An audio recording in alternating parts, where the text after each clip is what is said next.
Good afternoon, ladies and gentlemen. Welcome. We are coming to you live here on Fox Sports from the heart of Kuala Lumpur, the capital city of Malaysia, for the ASEAN Basketball League. The tension is palpable. The fans are beginning to get excited on this serene and sunny afternoon in KL. We are coming to you from MABA Stadium to bring you an intriguing contest between the Westports Malaysia Dragons and the Chang Thailand Slammers. It's one victory apiece for these two teams. Last time out, the Slammers gaining victory in KL, with the Dragons, of course, winning in Bangkok. You are joined here today by my co-commentator Daniel Smurthwaite and myself, Andrew Whitelaw. Now, Dan, what a game today. It's going to be very, very hotly contested with these two one apiece. How do you see this one going? Well, to be honest, Andy, I think it can go any way. I mean, like you said, we've seen these teams play twice now in the league so far. In the first game, the Dragons took it by 8 points, and the second game, the Slammers took it by 12 points. Both comfortable wins and away wins. Coach Ariel said himself that that defeat here in the MABA Stadium was humiliating. So you can imagine they want to prove to the players tonight and the opposition that they are the better team using the home court advantage. Well, one man who doesn't have much to prove is Chris Charles of the Slammers. 29 points, 27 rebounds. Those are astronomical statistics by anyone's standards. Now, how are the Dragons going to stop him? Well, yeah, absolutely staggering figures by the center. A dominating 7'1". The pressure's going to be on Edwards tonight at 6'8". He didn't have a great performance against Chris Charles last time, but Coach Ariel has personally called him out and said, hey, it's time for you to step up, show the fans that you are the center of the KL Dragons and worth being the center. Well, the Dragons have some secret weapons of themselves. Now, what about these imports and the huge impact they had against the San Miguel Beermen? If we take a look, Sammy Monroe, what a game he had. His numbers were massive. 28-year-old small forward. Here's a little glimpse of what he can do. Possession for the Beermen. The Dragons take it up. Samuel Monroe with the slam. And he combined very well indeed with his teammate Justin Melton. Dan, you're a huge fan of this guy. Yeah, I really like the way this guy plays. He's such a triple threat, and that means he can take the outside shot. He's a good passer, and he can drive through the lane. And we look here right now. Here he is. Yeah, good the pass over to Melton, who's coming up on the side. Such good, great speed. Up with the vertical leap. I wouldn't be surprised if he has about 40-inch vertical leap. Such a powerful player. Yes, that guy can jump. Now, Ariel Vanguardia, the coach of the Dragons, will be pleased with the improved statistics. Of course, we know how good the field goal percentage is for the Dragons. Now, he'll be worried about turnovers and rebounds, the prolonged weaknesses of the Dragons. How do you see that going? Well, they really showed themselves in the last game. They shut down the turnovers. They had better rebounds. It's just about having the heart and really the motivation to play hard, because if the Dragons win tonight, that's going to be huge for them in the standings that we're going to see later on. Okay, so many talking points, so many exciting aspects of this game. Let's throw to Lenora, who is courtside with a very special guest. Thank you very much, guys.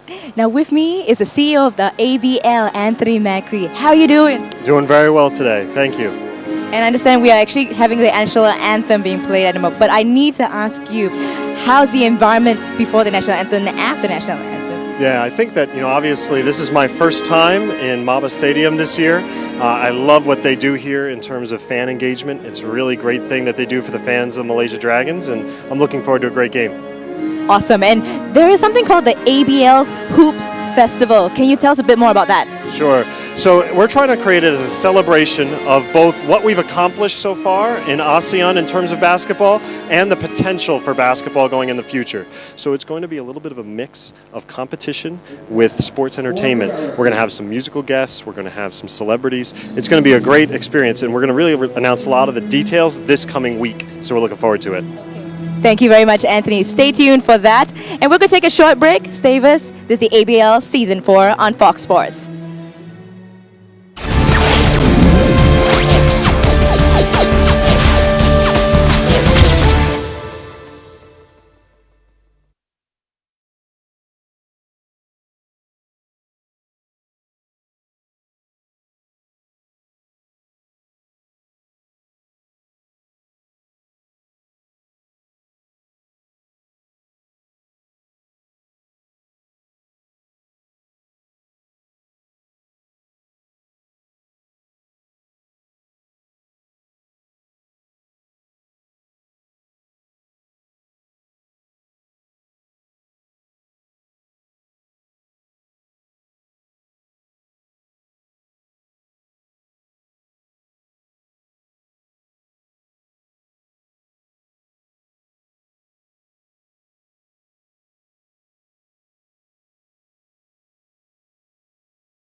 And we are back here live from MABA Stadium on Fox Sports. The teams are beginning to get ready for tip-off. Of course, Coach Jellybean Ryan of the Chang Thailand Slammers is renowned for his man management skills. They're a team who have real unity and a great attitude. Last time we saw these two teams play, arguably it was the strength and mentality of the Slammers. But let's have a look at the starting five. The Dragons, with those two new imports, Melton and Sammy Monroe starting. How do you see it going with the starting five, Dan? Well, as expected, Gavin Edwards was chosen to be a center. Monroe, such an attacking threat. Good to see him up there. I think it's going to be a strong starting five and a good choice by Ariel. Ariel talking tactics with his team. We look at the starting five of the Chang Thailand Slammers. Of course, that man, Chris Charles, we spoke about, going to be so important today. But what about Frolian Baguillon? He had such a monumental game last time out. His stats were very impressive. If they do double up on Chris Charles, surely that's just going to open up the lane for Baguillon to drive. Yeah, absolutely. I mean, the last game against the Dragons, he had fantastic figures at 23 points, 7 assists, and even 8 rebounds. The guy at 5'7". So you can't really put all your attention on Chris Charles because, like you said, Baguillon's out there, and he's really going to be another attacking threat. Maybe even do a repeat performance if the Dragons don't let him. Yes, indeed. Now, I know that the Slammers are a little disappointed to be missing Chonachan Kwahan, who's a great defender for them. Same story with Aparon Vilaichai, who gets some good minutes. You know, he certainly plays his part. Congratulations to him. He's actually getting married today, so that explains his absence. But they do have some new players on the bench. Starting five will be some familiar faces, though. Yeah, absolutely. And I think here we have the tip-off right now, and Thailand Slammers he's already charging on the court, and we've already got our first foul by Melton. That's not too good to have such early in the game, but I think everyone's nerves are a bit up there. I mean, this is a very important game for both teams. So it's an interesting one, isn't it? Because you think the Slammers, who played so well last time out at MABA, in a way don't know what to expect here, because they would have seen that performance from the Dragons against the Beermen. The Beermen, of course, highly fancy to potentially take the title, but the Dragons actually look quite convincing, and the areas of their game that have looked weak of late were much improved. Yeah, I mean, they've really improved since the beginning of the season. I mean, they went on a 2-game winning streak and then 4 losses, but they picked it up in the last game. And I think the Thailand Slammers have to be wary about the momentum that the Dragons might pick up if they win today's game. Solid shooting from the line from Sektira. He's been missing for the last 2 games, so the Slammers will welcome him back with open arms. Of course, 100% from the line today as Edwards throws up an air ball. Baguillon setting the pace. What a playmaker he is. He's got to be one of the most creative players in the league. Yeah, Monroe with the rebound. I mean, you can really rely on him as being a forward as well. I mean, in the last game, he picked up 7 rebounds, so he's not just a shooter, but great with the inside pass. And it looks like a shooting foul on Earl. Yeah, I mean, great point, Dan. He's such a good all-round player. Let's look at this replay. Not just a shooter, not just a rebounder, but that's a smart pass inside to Edwards, drawing the shooting foul. He could be pivotal today, Edwards. He quietly gets those numbers so often in double figures. He's a quiet player, but at almost 7 foot, he can be highly influential for this Dragons team. Well, if Edward really wants to perform tonight, he's going to have to pick up his field goal percentage, because right now he's only about 45%, and the Thailand Slammers are going to take advantage of this. If they keep fouling him at the line, don't let him get him with the 2 shots, then they're going to keep fouling him. And here we've already seen him miss 2 shots. So again, pressure's on Edwards to really pick it up and start shooting these free throws. Yeah, the pressure is on, because this Slammers team, one thing I really admire about them is their energy. They're quite young, and if you listen to Coach Brian, what he's trying to do is promote local Thai basketball. He is not afraid to give his local players minutes on the court. And what you see is the experience of Baguillon, who's on the ball right now. He leads them. He dictates the pace and the tempo of their plays. They've got the height of Chris Charles, and in and around them the likes of Sektira and Tongsri. Sektira on the ball just there with the shot. They can weigh in with points. Yeah, I mean, giving the time to the local players is so important for long term as well. A beautiful shot by Melton right there. And because these are guys who are going to stay in the long term. You have the international guys that come in every season or two. But giving the opportunity for local guys like Baguion to play in the long term will be so important for the long-term success of any of these teams. True that. Now Lo Shi Fai with it. The quick pass to Edwards puts up the easy 2.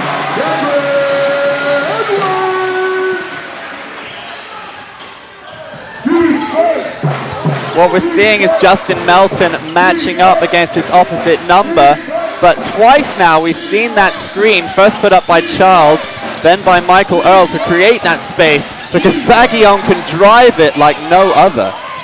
Yeah, absolutely, Andy. Oh, just a great block there by Edwards, and here we have Melton on the transition, so quick, through the legs, beautiful play right there. Monroe coming in. Chris Charles with the rebound, passes out again. And Baguion taking up court.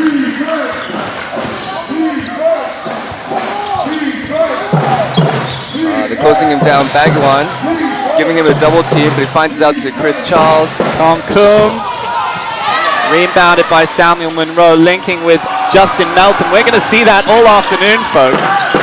These two haven't played together before. You'd be surprised. Lo Shi Fai with the 3. Edwards needs to be better than that on those boards.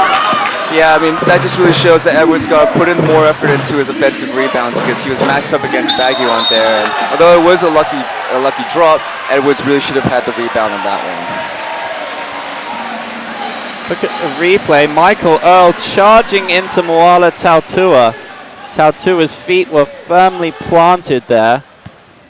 Yeah, great defense. I mean, such disciplined defense to have. I mean, the offensive, taking the offensive foul is really hard to do, but Tautua did a great job of keeping his feet down. And that's great to see from Moala, because discipline and Moala Tautua are not two things that often go hand in hand, but Lo Shi Fai draining the 3, solidifying his spot in the starting 5. Now he can really get hot when it comes to shooting for the Dragons.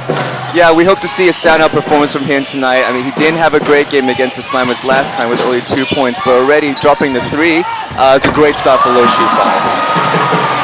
Now with the break, Samuel Monroe, Lo Shi Fai with the easy lay-in. That's great transitional play right there. Cross-court passing, easy 1-2, and a lovely finish by Lo Shi Fai. Dragons looking confident, Daniel. It's different to what we saw. 4 defeats on the bounce, started to make the heads drop, and you know Ariel Vingadia was not happy with them. They, of course, lost that game in Singapore by 1 point, with Moala Tautua having the opportunity for the slam in the dying seconds of the game. I know that coach showed them the video of that game on the bus home, and that had a profound effect on the players. We saw a huge response from the boys against the Beermen, but the Slammers will want the victory today, propping up the table. They've got a point to prove. They've got the talent to cause an upset to the home fans. Well, they started off so well, Andy. I mean, the score's already, 9 points to 2 and halfway through the first quarter. That's really impressive by the Dragons. They're really sending a message out to the Slammers that, hey, we're not the team that we were with the 4-game loss, and we're not the team that played against the Singapore Slingers, because here they've got the discipline, and I'm very impressed by their defense so far, and you can even see Monroe helping out Edwards as well with the defense, and that's just so important to close Chris Charles down, because you have to stop him from scoring. 29 points is just too much for a center to get. That's outrageous. Yeah. Oh, delightful skill from Monroe. Doesn't nail the 2 though. Back out to Melton. Melton with the 3. Oh, airball. Not a great finish on that play right there, but you gotta give credit to Monroe's crossover. I mean, that was great. I mean, people don't understand how hard it is to do that, especially in the paint, with a quick 1-2 step, cross it over, and then the shot. Such a powerful entry to the basket. Fortunately, he couldn't pick up the 2 points.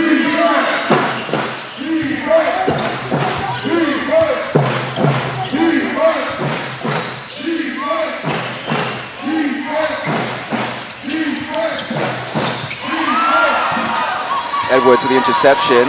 Going straight to the basket, lays it in. Beautiful play. Coast to coast. Very nice indeed. He's so understated about the way he goes about his business, Edwards, but he gets the job done. He's not flashy. You know Kuala would have slammed that every day of the week, but Edwards happy to take the easy two. I think it's smarter basketball from the Dragons. Yeah, absolutely. I mean, he could have really had a flashy ending, finish with that play, but he went with the disciplined play, put it in with a finger roll, and that was lovely. We're going to go for a quick commercial break, but don't go away because there'll be more Slammers Dragons after this.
Welcome back to MABA Stadium. The score is 11-3 to the Westports Malaysia Dragons against the visiting Chang Thailand Slammers. It's been a fast-paced opening quarter with the home side taking a reasonably comfortable lead down. They look to have a renewed sense of confidence about them.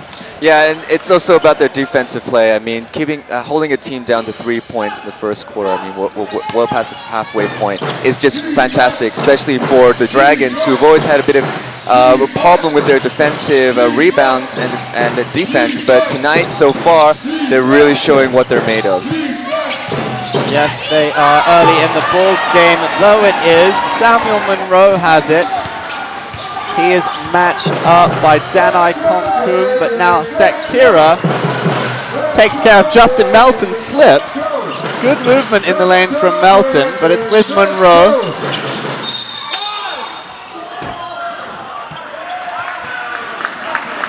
We're seeing quicker ball movement from the Dragons than we have in previous games.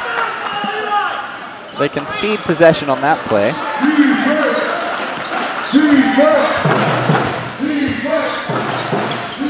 As we can see here, Charles and Earl are coming up with a high post. Dishes off back to Earl. Gives back on the open shot, but gets fouled by Sammy.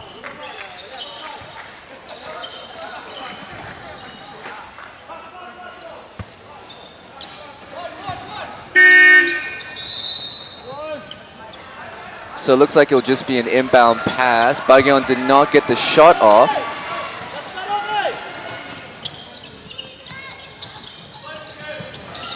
Dishes it off to Earl. And still Slammer's ball.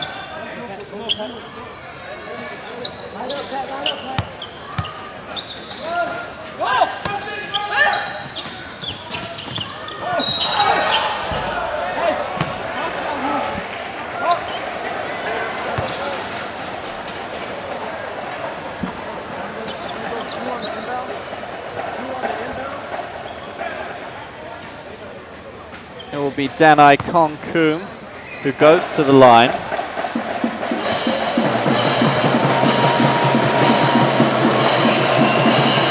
crowd doing their best to put him off, but no luck. Keeping a cool head, Konkung. Promising Thai player. This guy can shoot. Easy does it from the line. 11-5 Dragons.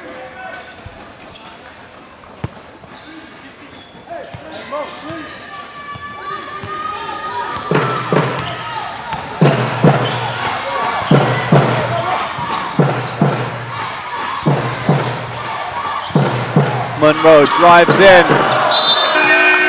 Slippery hands from Moala Tautua. Now, that was a good look by Sammy. Unfortunately, it just slipped out of his hands. But if Tautua would have caught that, that would have been an easy 2 points for the Dragons. Great vision.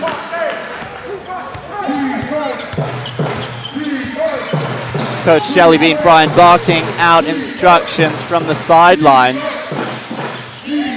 Florian Baguillon inside to Gogar. He'll have it back from outside.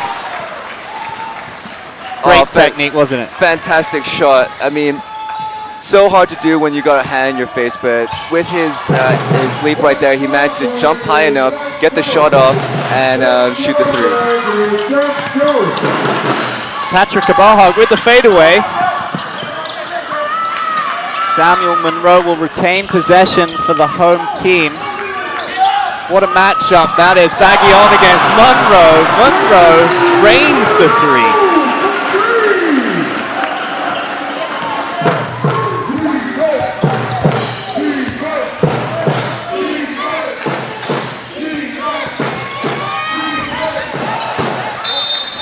Great defense by Edwards.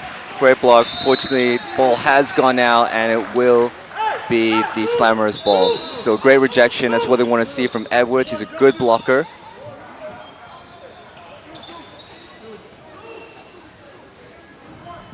It's interesting, isn't it, from Edwards? We spoke about it a little bit earlier, how he's so quiet about how he goes about his business, but some of his rejections and interceptions have such authority. They almost speak for themselves. He doesn't need to say anything. He says, bam, this is my house. Yeah, I mean, you gotta really give credit to Edwards because his style is very different to everyone else. I mean, for basketball, that's such a fast-paced game. You gotta be on your tiptoes, and there's also so much verbal communication. But he's a quiet fellow, but he gets the job done. And as we spoke before, you don't really realize it, but when you look at the stats at the end of the game, he's such a great performer. And tonight, he's really coming out of his shell, and he's really showing what he's made of already with few blocks and great defense as well. And what a beautiful shot there by Munro. Yeah, draining with authority, Samuel Munro. He's so comfortable from three-point land, isn't he? Yeah, I mean, in his last game, well, in his debut game, he should hit 60%. 6%, 6 points, 6 3-points out of 10. I mean, those are great numbers for someone who's just come into the league and have that confidence to shoot the 3. And his first basket against the Beermen in his debut was actually a 3-pointer. So he's very comfortable with that shot, and the Slammers should be worried about that. Here's Bansin Oi to Munro. Munro gets the push. He was about to lay it in.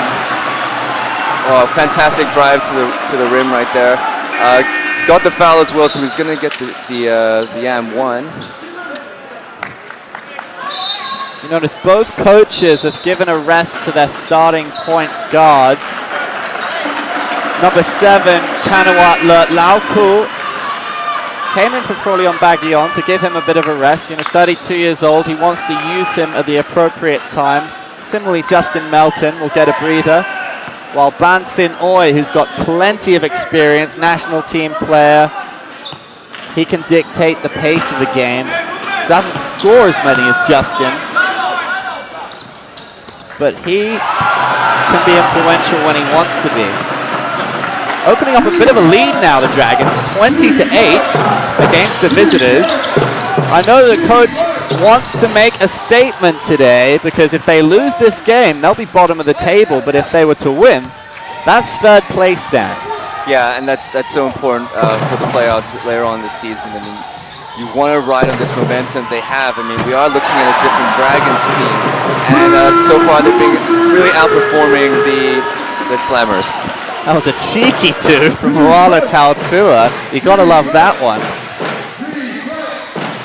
Chris Charles creating the space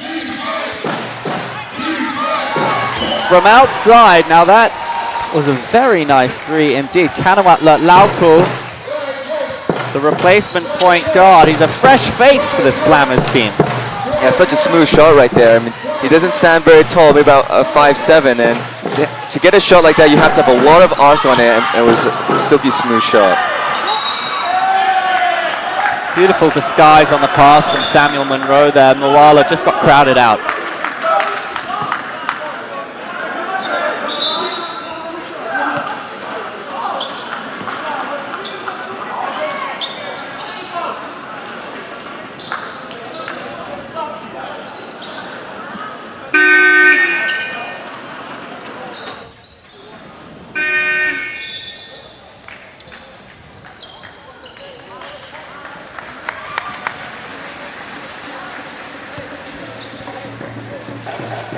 Samuel Monroe just having a breather. Kupaswamy, Saya Seelan, bags of experience comes in for the Dragons. Meanwhile, Wirupong Dawson from the line. Dawson's a key player for this Slammers team. He can usually hit double figures. Yeah, well, his points per average, it's about 10 points per game. And against the Dragons last time, he did get 6 points and 2 rebounds. So he is an effective player. If he comes out tonight with his 3 points as well, I mean, currently he's at 31%. But if he can drop a few threes tonight, that will really boost the Slammers' chances.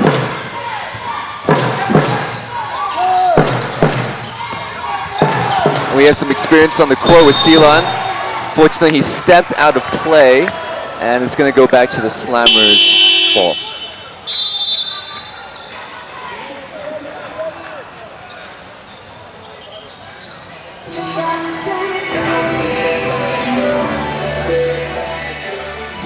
Jellybean Bryant gathering the troops, just collecting his players, offering some words of encouragement for the boys. What have you made of the Slammers so far, Dan? Well, to be honest, I really thought they would come up a little bit stronger. They're struggling to get points on the board. They only have 13 so far. They've got to give the ball to Chris Charles more often. I mean, the Dragons did a good job closing him down, and they haven't done enough to close him out just yet. I mean, we spoke about Charles's 29 points and 27 rebounds back in MABA, but he also scored 27 points in the previous game against the Indonesia Warriors. It's like every time he takes the court, he punishes the opposition. Yeah, absolutely, Andy. And tonight, maybe we'll see in the second or third, fourth quarter. But right now, he's not bringing the stuff. And Coach Brian is really going to want him to stand out and get a few more baskets. Do you think that's Charles not asserting himself enough, or would you say that's credit to the Dragons on their D? I'll have to give it to the Dragons on this one. So far, they've really been pressuring him a lot. Edwards is playing a lot better than he did last time, and I know that he was ill, actually, when he played against the Slammers in the game that they lost, but now he's fresh, he's ready to go, and he's already just there with the interception, and now we have the Dragons with Patrick pulling the three. Unfortunately, he doesn't get it that time, but what a great three-point shooter Patrick is. Yeah, when he's hot, he's on fire. Good thing he plays for the Dragons.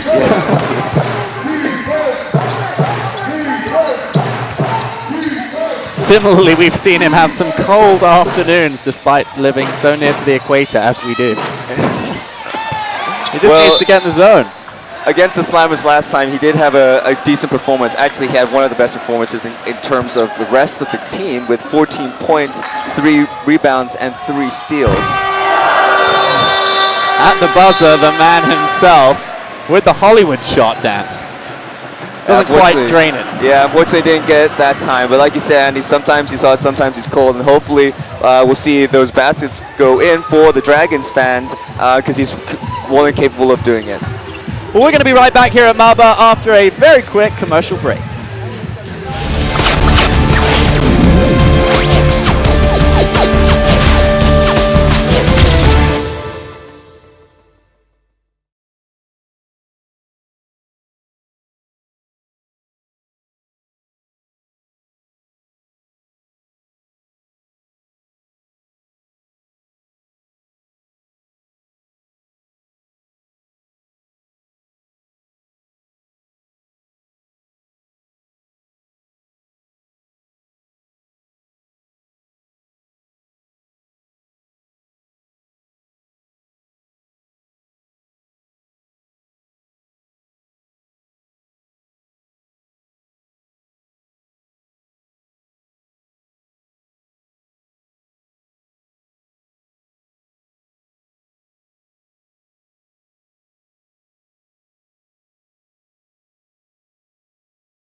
Welcome back, ladies and gentlemen. We are live from MABA Stadium right here on Fox Sports. I'm Andy Whitelaw here with my co-commentator Daniel Smurthmate. The Malaysia Westports Malaysia Dragons are 22-13 against the Chang Thailand Slammers. It's been an interesting first quarter, Dan. How have you seen it? Well, you gotta give credit to Monroe, who's doing another stand-up performance in the first quarter already. He's got 9 points and doing a fantastic job. I mean, he's an absolute scoring machine, and you can only imagine he's going to put up more points as the quarter goes on. Let's go, Tigers! Let's go! Let's go, Tigers! Let's go!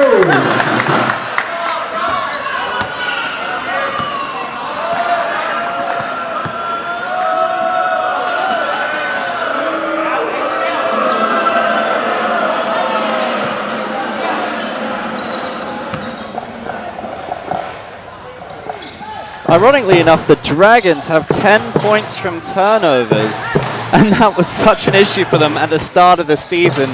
Kept on conceding possession, but today 10-3 points from turnovers for the home team. Ariel Bengadia will be happy with that.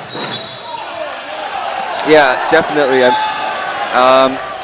That was their main concern beforehand. Giving away too many turnovers, but forcing it is what you want to do, and that means great defensive work, closing out the opposition, not letting them get the pass in or the shots off, and closing them down before.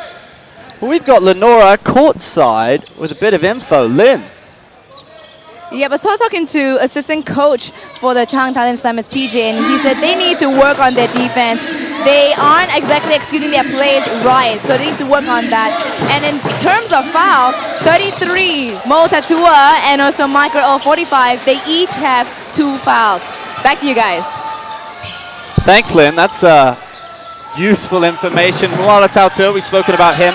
He's such an exuberant, energetic guy. I'm a fan, personally. What do you make of him, Dan? Because earlier we were crediting his discipline, and that will come with experience. He's 24 years old. He's had his ups and downs this season, but his energy can really spur this team on, but sometimes it's his downfall. 2 fouls. He just needs to watch himself a little bit. Well, in terms of his performance tonight, he has been doing well. I mean, usually he gets about 4 rebounds a game, and already tonight he's got 3 rebounds. So he's putting a lot of pressure on the boards. He's boxing out. He's getting those strong rebounds because they really need him to perform. Beautiful shot by Edwards there. Challenges the defender right to the rim and gets the 2.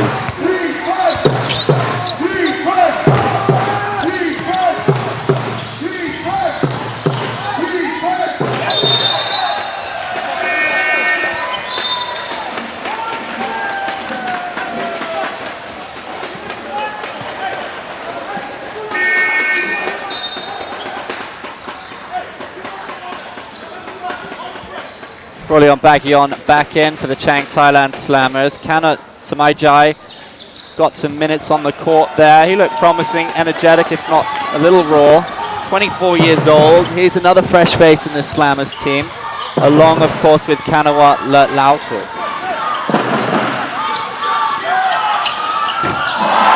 Oh, sinks it. Very nice from Quet.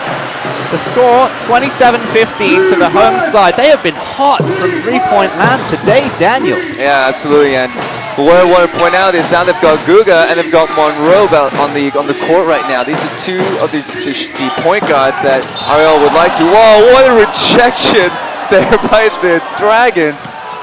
Oh, but unfortunately it's called a foul for the Dragons. That would have been an absolute momentum driver for the home team. Well, I think I just saw Coach Ariel Bengadia literally jump out of his skin. He leapt 1 foot in the air. He could probably pull off a dunk or 2 himself with jumps like that. He's always animated on the touchline. That's half the entertainment for me sometimes. Yeah, it was such a character. He gets so involved in the game, and just like there, you saw him like leap into the air because everyone got their seat on that play, but it didn't go the Dragons' way, and now the Slammers have the 2 free throws. Woodapong Dawson from the line.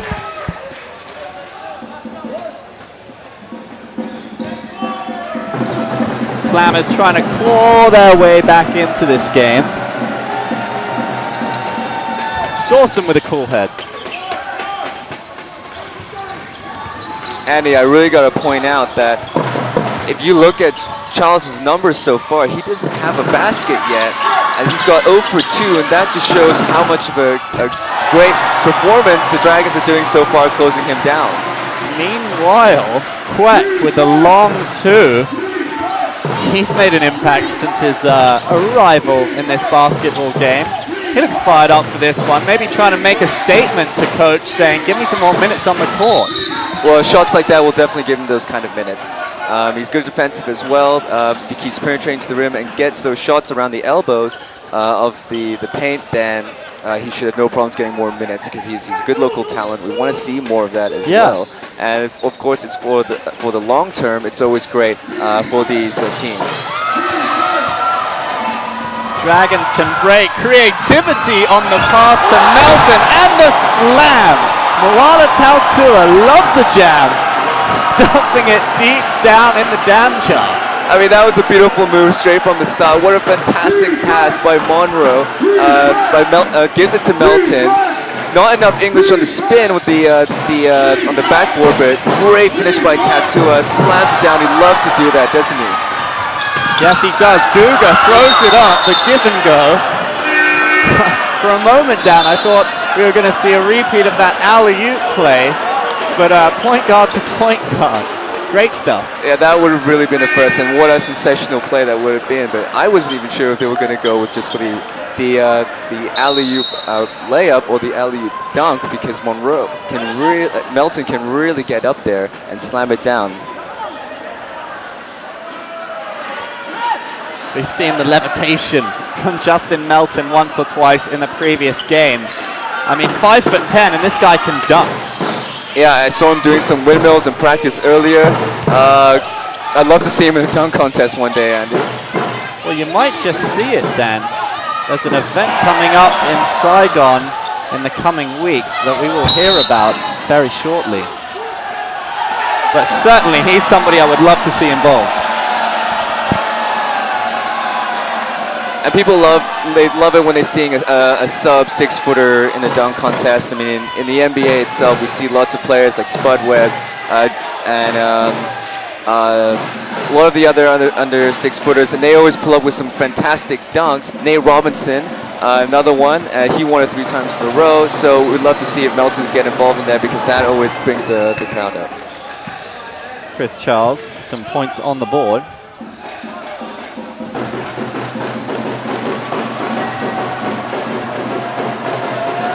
Charles so effective against the Indonesia Warriors. Not only did he score those 27 points, but 12 rebounds. Always so reliable on those offensive boards, isn't he? But the Dragons seem to have his number thus far. Yeah, that's true, Andy. They're doing a great job, and those were his first points of the night, and we're in the second quarter. So they're really doing a number on Charles. Monroe shows the Dragons the way to go.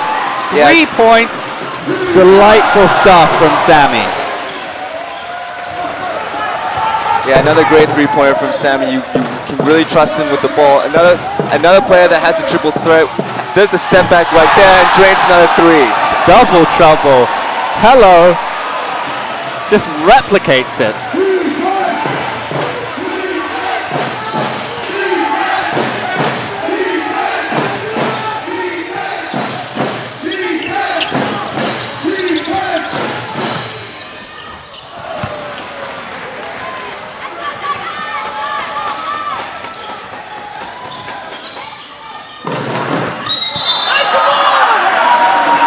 Charles with the defensive foul. And that was a lovely 2-shot earlier by the Slammers that puts them up to 21 points. Fernandez can shoot. That's why they brought him in. They were struggling a little bit from the field. Fernandez, a specialist when it comes to 3-point land and those long 2s, as he showed. But they need to get him in space, create those openings, and that's where Frolion Baguillon, who they nickname in training Freudini, because he can get in and out of tight spaces so easily, so frequently. But they need to open up the likes of Fernandez, hit those open shots, because at the moment, the Dragons really starting to open up a healthy lead against the visitors. Yeah, they're going to have to find the open spaces for the Slammers because they're trailing behind right now. It's coming up to a 17-point deficit. They got to get back into the game and really close down the gap before the end of the half. And you can sense the urgency now by the Slammers who are trying to get off the ball up court. But what a fantastic job by the Dragons who are doing a full court press. Now we have them in the transition play. Monroe passing it off to Guga. Goes in. Out to Monroe again. Slows it down. Doesn't go for the three this time. You wouldn't be surprised if he did because he's absolutely on fire so far. And does. A spectacular play by Monroe. Beautiful spin move with the wraparound and the three-pointer. 5 out of 7 threes for Samuel Monroe today. He is heating up, Dan. And you just want him to keep scoring and scoring because that's really what he does best. Such a attacking threat for the Dragons. The Dragons have transformed themselves because their D is better than I've seen it all season, but unfortunately for the Slammers, Coach Bryant will be disappointed that they are just 21% from the field, and that's not good enough. We're going to get back to more of the action of the Westports Malaysia Dragons versus the Chang Thailand Slammers right here on Fox Sports after this quick commercial break.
And we're back right here at MABA Stadium, joined by a very special guest, Mr. Anthony Macri, the CEO of the ABL. Anthony, welcome to the hot seat. Thank you very much for having me today. So during the timeout there, we heard Coach Jellybean Bryant saying, I would rather you take the shot than concede a sloppy turnover, and that's been a feature of this game so far. I think the most important thing we've seen so far in this game is the commitment on the defensive end from the Malaysia Dragons. This has been the most committed they've been to being aggressive and physical on the defensive end, and it's made a huge difference. Obviously, you can see it in the score, but it also, just the way they're pushing guys around. They're not taking no for an answer. Christian Charles hasn't been able to get on track, and it just makes a big difference for them if they're going to play this way. Yeah, it's translated throughout the whole team. It's not just tactically. We're seeing it. There's an atmosphere around the team. No matter who's on court, whether some of the players who tend to get less minutes, there's just a newfound confidence. And would you say that's brought about by the two new guys? Well, I think that, anytime you have change, that can shake things up, and it can make things better or it can make things worse. And it looks like, at least, from their last game against the Beermen and this first half, it's still early, but from this first half, that it's been a positive change thus far for the Dragons. But there's a long way to go in this game, and the season is never won in just 1 or 2 games in the middle of February. We got a long way to go till we get till May and June when a championship is decided. Yes, indeed. So are you happy with what you've seen by far? Because in my opinion, the standard just keeps getting better and better. You mean in terms of the quality of the game? I definitely think that our teams are all getting a better understanding year on year of what kind of players will help them be more competitive in terms of their imports.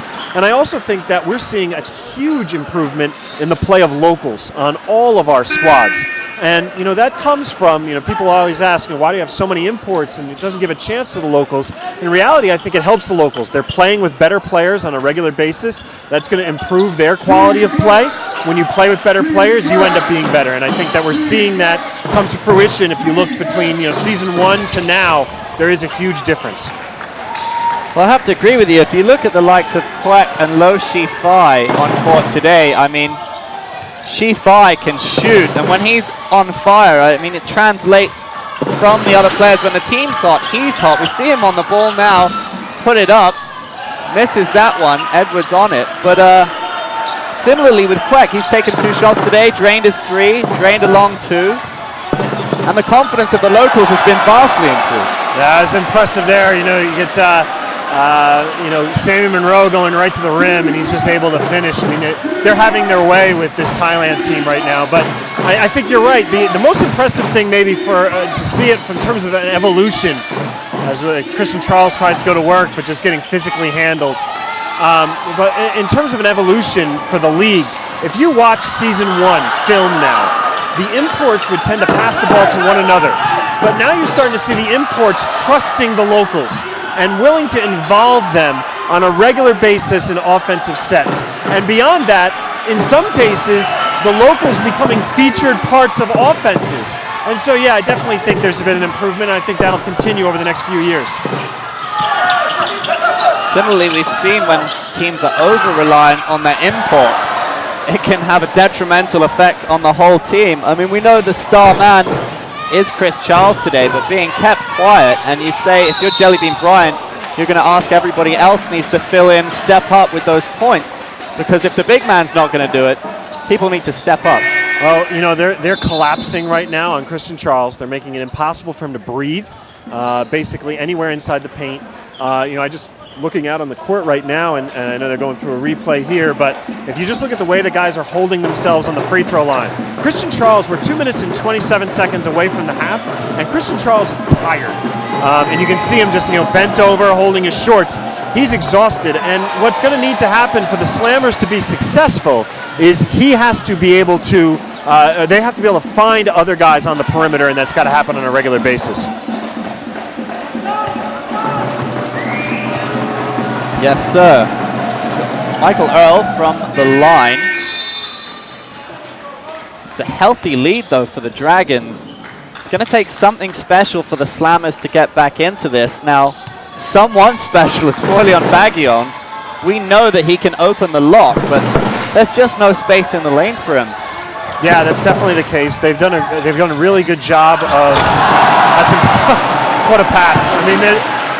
So you can see the effect that the way the Dragons are playing defensively is having even on Chris Charles' offensive, or on the other side of the floor.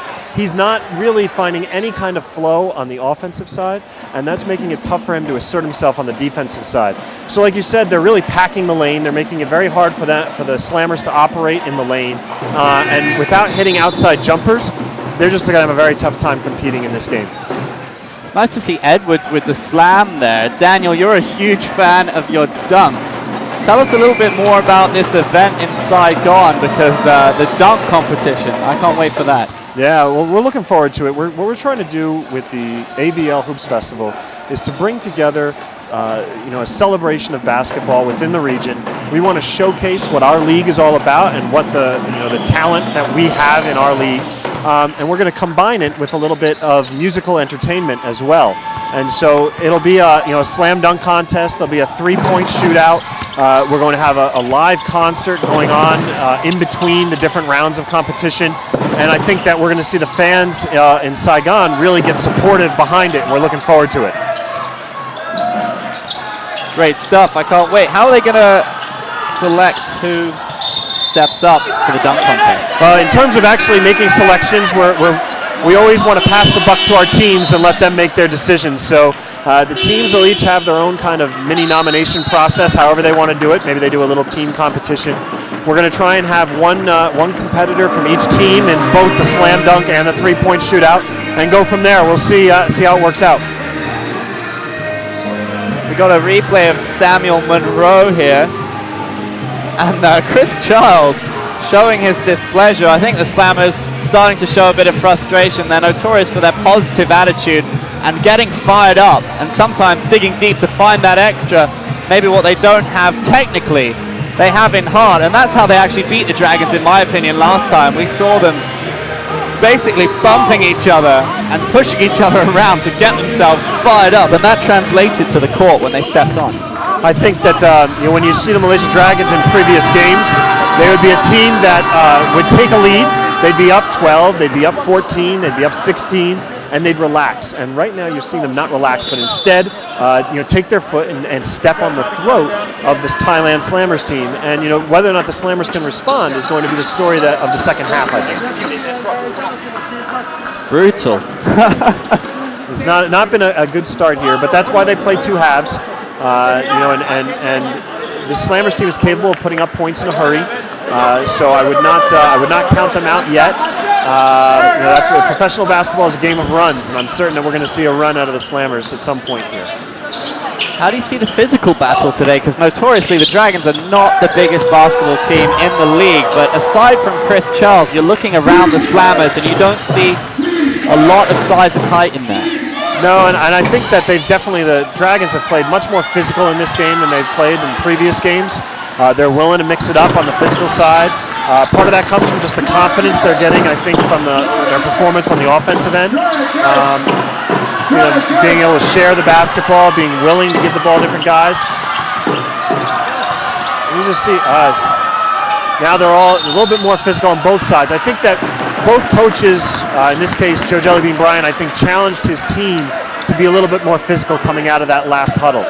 And my guess is that they'll be so in this last minute and a half of the first half. It's problematic, isn't it, Anthony? Because both teams like to run the ball. Both teams are fast, and that's just their game. Sometimes you have to sacrifice a bit of physicality to move the ball quickly. And both teams, like to shoot. But the field goal percentage has been very disappointing today for the Slammers, as low as 21%. Yeah, I think that, like I said before, the KL Dragons, they've done a great job on the defensive end, being able to pack the paint and preventing easy shots around the rim for the Thailand Slammers, and that's limited their offensive opportunities. And then on the other side of the floor, the Dragons just made a lot of shots. And when you make shots in basketball, it's it's a nice feeling to have as a coach. I'm sure Coach Ariel Van Guardia will take the way his team is shooting from the floor. I think he'll take it any day of the week.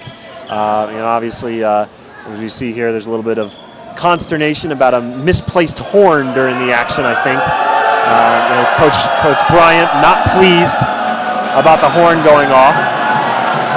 But there's nothing that can be done, so it is what it is. You move on and go to the next play.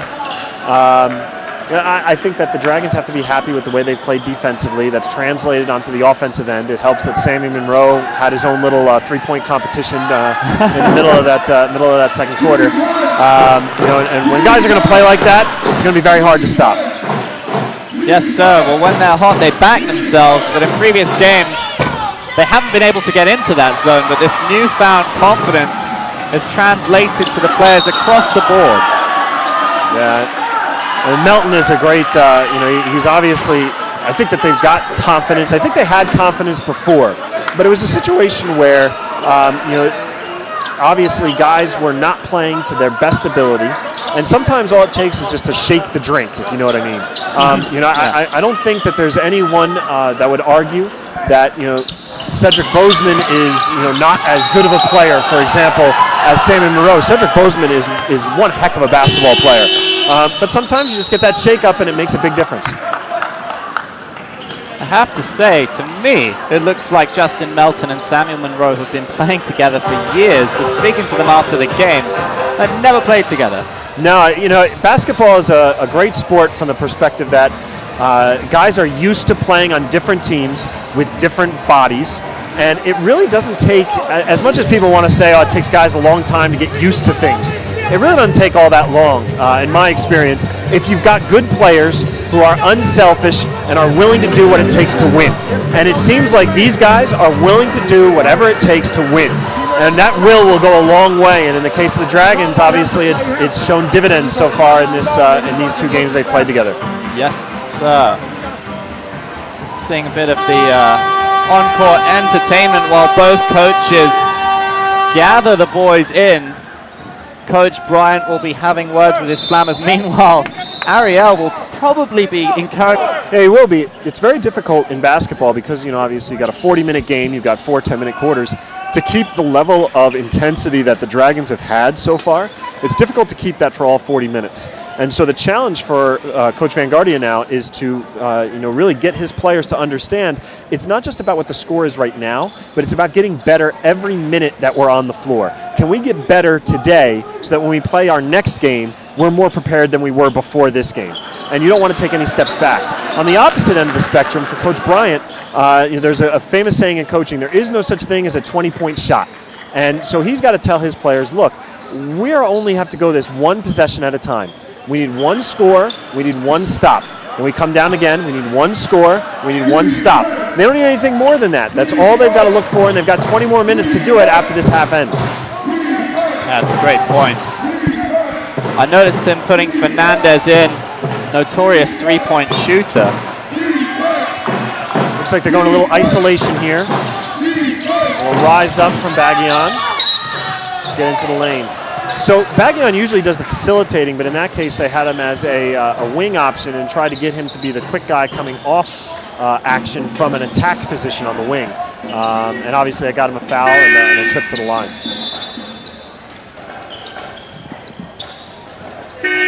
Baggion's such a smart player. He knows how to dictate the pace, and it's difficult, I think, when the oppositions open up such a lead, not to try and force it, like you were saying. Yeah, I think that of all the maybe all the guards in our league, in terms of experience, Baggion has been in this kind of situation, and he should know how to respond. One of the things that I love watching with the Slammers, as much as any team, and maybe more than some, they really, like you said before, they've got a lot of pull for each other. But I think that their players and Coach Bryant, they teach the entire game. I watch Baggion going over to some of his local teammates and trying to teach them about points of the game, things that he wants them to see, things that he wants them to do. You see that from Coach Bryant on the sidelines as well, and it's a really good thing for the development of basketball in our region. And that's one of the key aims of the league, right? Development. I mean, how do you see that going in the next few years? I think we've come a long way, as we said before, about the development of locals. I think that it only gets better, and part of that comes from additional clubs and additional owners that are really supportive of what we're trying to do. I think the owners that we have, the ones who've been here for a few years, would definitely say that the locals have improved a great deal. And I think that as we get more teams, both in the countries where we already have a team and in new countries, they can also contribute to that eventual development. So, development is a big part of what we do. It's a major reason why the league was formed. And, I hope that we can do a better job as time goes on. So many of the kids that I speak to that come to the games, a lot of them get pretty inspired by the players they see and just want to pick up a basketball, which is nice. Yeah, you got it. One of the things we say with development's not just about putting coaches out on the floor and rolling the balls out and teaching kids. You've got to implant in them a dream. And that's what professional basketball, and really in any kind of professional sport, it plants in them a dream that they can become something in the sport. And that forces them, that encourages them rather, to pick up a ball, to become good at something, to really start to love it. And that's really what we're trying to do with the ABL. Fascinating contest between the 2 point guards as the experienced Baggion matches up to Melton. But it ends up with Patrick. And when he's in a good mood, he can start hitting those points. But at the buzzer, 48-29 to the home team. It's not looking great for the Slammers. No, they couldn't have gone better for the Malaysia Dragons, and it probably could not have gone very much worse, for the Chang Thailand Slammers. And they've got a chance now to regroup. They play 2 halves. This is not a one-half game. They've got a chance to regroup, and we've seen, obviously, this is not the same Dragons team as the past, but we've seen this team go on lulls, and so they could very well go on a lull in this second half.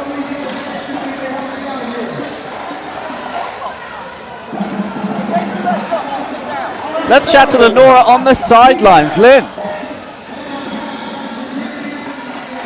Thank you very much, guys. Okay, with me, I'm with Soren Brown. He's the chairman, and Lian Hing. How are you doing? I'm doing extremely well. This is a fantastic game, and it really looks like KL Dragons will have a walkover today. I've seen you many times at the games. The last time was another home game, and you were here for the last one versus San Miguel Beerman, right? Yeah, that's right. Another fantastic game. Really, really exciting. That one very, very close. I would say today looks like KL Dragons can walk it through with less pain and less drama, I think. What do you think of the new imports, Monroe and also Melton? They are absolutely amazing today. I'm really, really impressed with them. It's almost like a show, and I think they play extremely well together, and they're lifting the whole team, so everybody plays well. It's really good to see some of the local players today also getting the extra lift and playing fantastic game, especially Fight seems to be having a good game today. Thank you very much, Soren. We're going for a short break. Stay with us. This is Fox Sports ABL Season 4.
Welcome back, ladies and gentlemen. It is 48-29 to the home team, the Westports Malaysia Dragons, as they take on the Chang Thailand Slammers. Guys, 20 points from turnovers today for the Dragons. Coach Vanguardia will be over the moon at that. How have you seen this first half?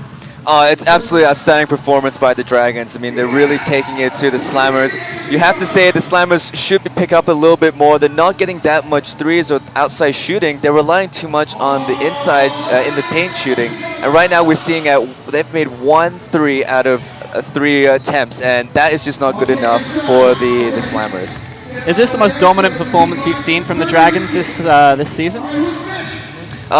Yeah, well, so far in terms of the last couple of games, this is fantastic. I mean, even a stronger performance against the Beermen, where they picked up their momentum, and definitely a lot stronger than their 4 losses, their 4 consecutive losses, which for the KL Dragons and the fans will be fantastic that they got over. Yeah, this is something that they must have addressed on the training court. Coach Vanguardia has been drilling them, but from a Slammer's perspective, how do they get back into this? I mean, a whole half to go. Well, it's going to be up to Chris Childs. I know they've contained him really well. I mean, he's only put up 2 points in the game so far and a couple of rebounds. By this point in his other game, he would have already put up half the points he did with those 27 points. Well, let's check out the highlight reel from that first half. Dominance from the Dragons. Baguillon has struggled to get into the game for the Slammers. That was some solid D from Tautua, but Lo Shi Fai has weighed in with some points. Edwards, this is as lively as we have seen him in a while.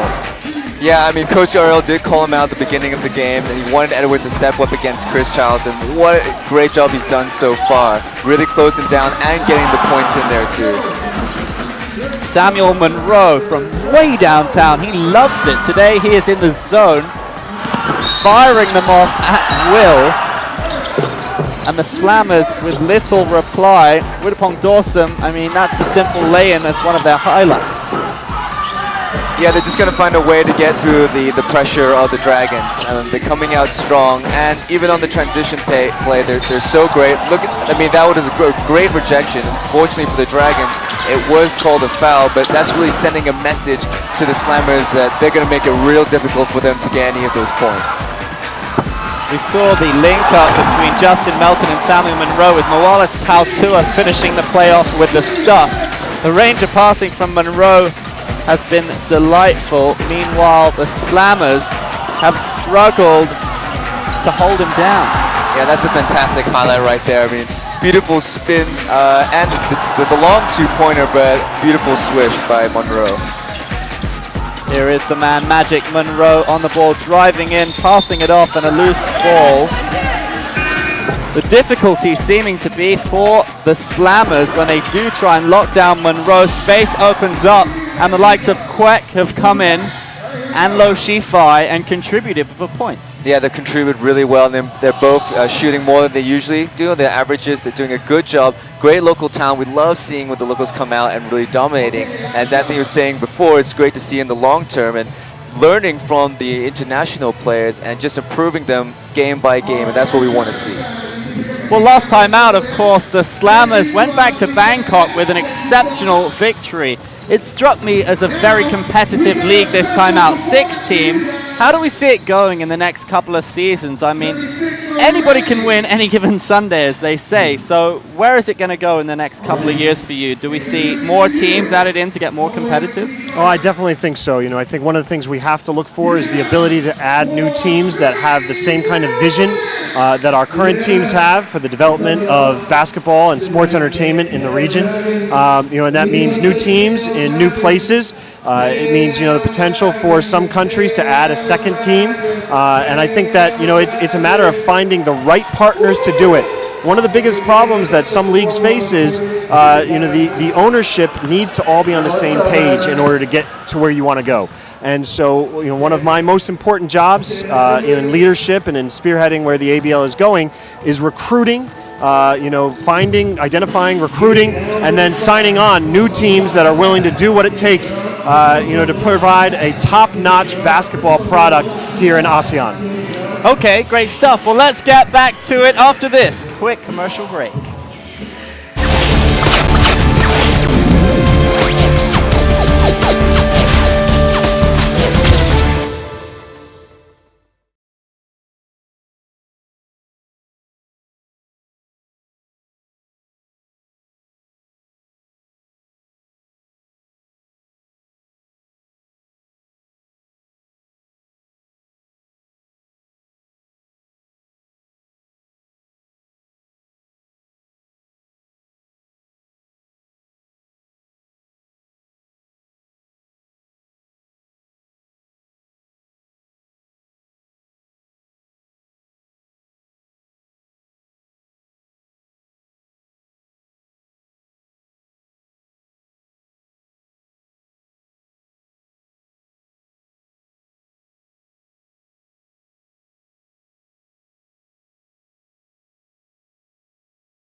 Hey guys, welcome back to MABA Stadium, where we're coming to you live on Fox Sports with the Westports Malaysia Dragons versus the Chang Thailand Slammers. We're going to throw over to Lenora, who has a special courtside interview.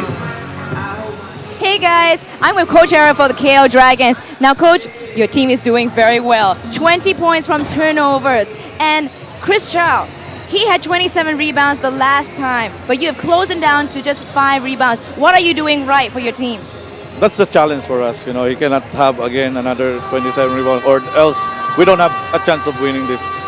But as I've said, this is only the first half. We gotta keep on giving it to them and keep on playing our game, and hopefully we can come up victorious. But you know, we gave up so many free throws, and that's one thing we have to play without fouling. What did you tell the boys just now during halftime? I told them, you know, this is our house. And they don't come here and just step on us. And you know, I learned it from the Malaysians, right? If you enter a Malaysian home, you have to remove your slippers, remove your shoes.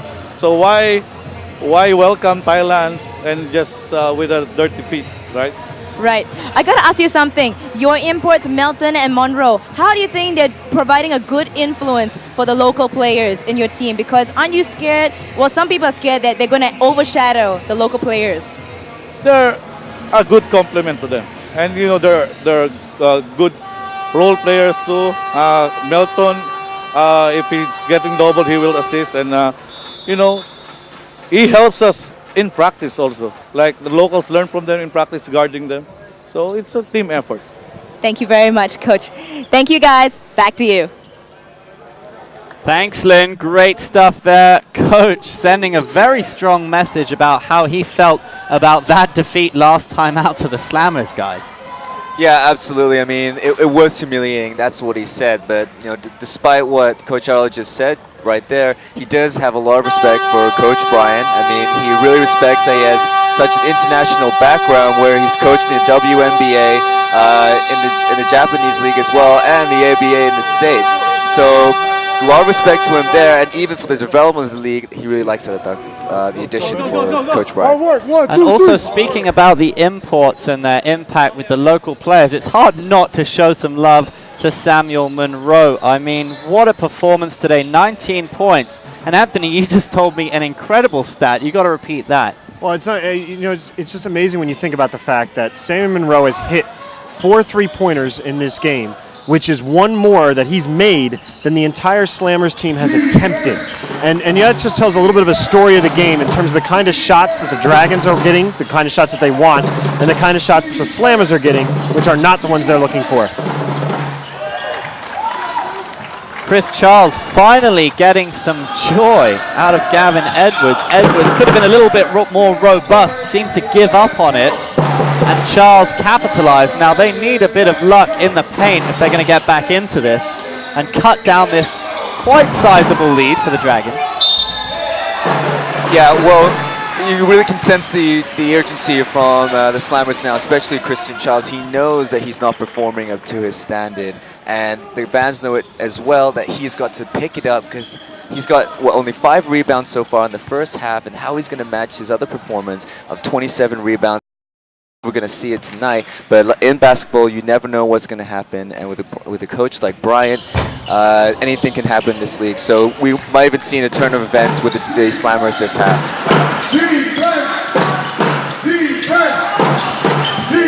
Michael Earl with a loose pass picked up by Chris Charles. Michael Earl, 7 points in that first half. An understated performance, but the Slammers need to take the points where they can get them here.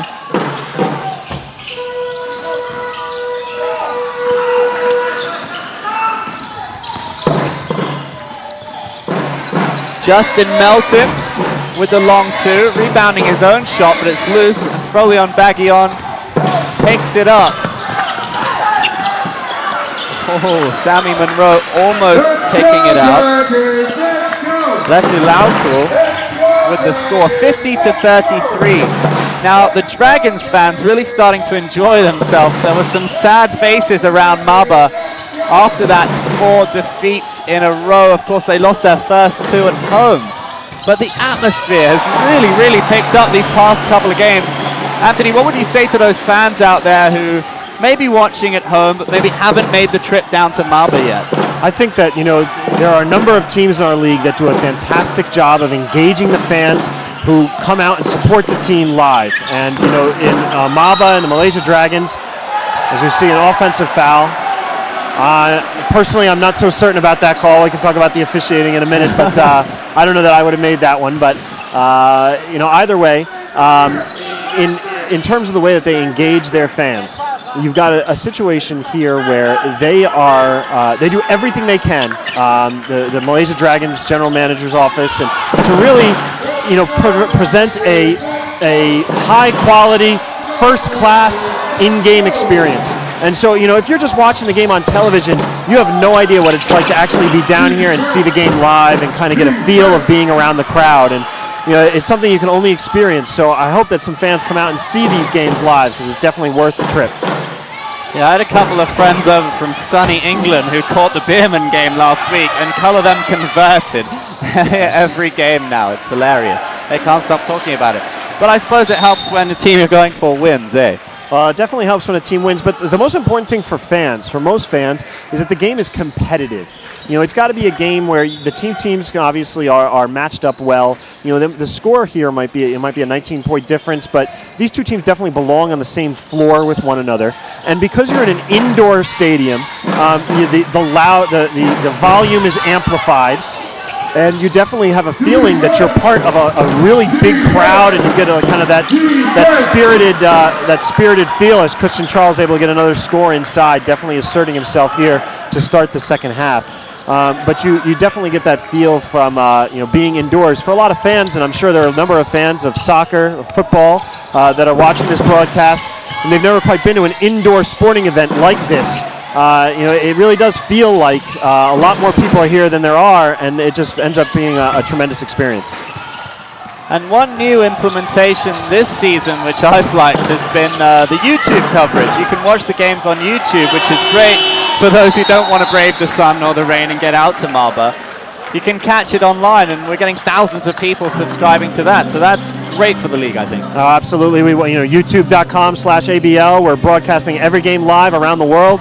I've got family back in the United States that watch games. They can follow along with the Malaysia Dragons, in Newark, New Jersey, just as well as you can here in Kuala Lumpur. So it's great for the league and for our growth. We're going to go for a very quick commercial break. Don't go away. We'll be right back.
Welcome back, ladies and gentlemen, here live from MABA Stadium. The score is 52-37 to the Westports Malaysia Dragons. We have Justin Melton, who's had another exceptional game so far, taking the Slammers on. He's really taking it to them, Dan. Yeah, I mean, he's doing a great performance so far, but what I wanted to point out is just before the break there, Baguion did a fantastic coast-to-coast play, and that's what they want to see more often, because he is an influential player for the Thailand Slammers, and if he penetrates the paint more often, then hopefully he'll bring up the rest of his team, and then they'll be more comfortable and confident to shoot more baskets. Meanwhile, Lo Shi Fai laying in a very stylish 2. And that 3-pointer will lift the spirits of the Slammers. Fernandez, whom we know he can shoot.